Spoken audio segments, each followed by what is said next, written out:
Éduquer n'est ni soumettre un enfant, ni se soumettre à ses désirs, c'est transmettre. Et cette transmission n'a rien d'idéologique, cette autorité n'a rien d'idéologique, on ne peut pas la remplacer par une relation égalitaire, comme dans tous les autres domaines de l'autorité. C'est une nécessité anthropologique. Sans cette autorité, le monde humain ne se transmet pas et donc n'existe plus. Et on connaît évidemment une multitude de civilisations qui se sont effondrées pour des raisons diverses, car à un moment donné, la transmission n'a plus pu se faire.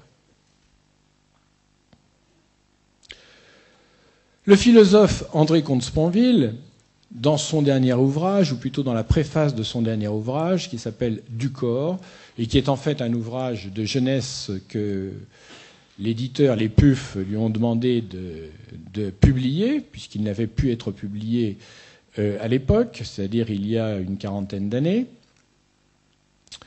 fait une préface d'une trentaine de pages qui mérite beaucoup d'être lue, où d'une manière très synthétique, il fait un peu la rétrospective sur le plan philosophique de ces dernières années. Et il dit, dans les années 70, voilà, je suis devenu père de famille. Et là, je me suis aperçu qu'il n'était pas interdit d'interdire, on est dans les années 70, non seulement qu'il n'était pas interdit d'interdire, mais sans doute, dit-il, qu'il est interdit de ne pas interdire. Dans nos termes à nous, ça veut dire que, enfin de ceux qu'on a brassés ce matin, que l'autorité deviendrait une obligation morale pour les parents et pour les éducateurs. Un devoir moral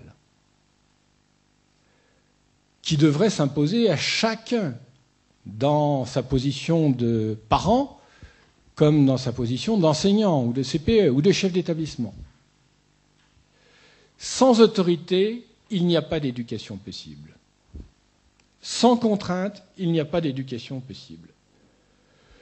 Que devient en effet l'enfant libéré de toute contrainte, nous dit Hannah Arendt, dans un texte visionnaire de la crise de l'éducation qui date de la fin des années 50.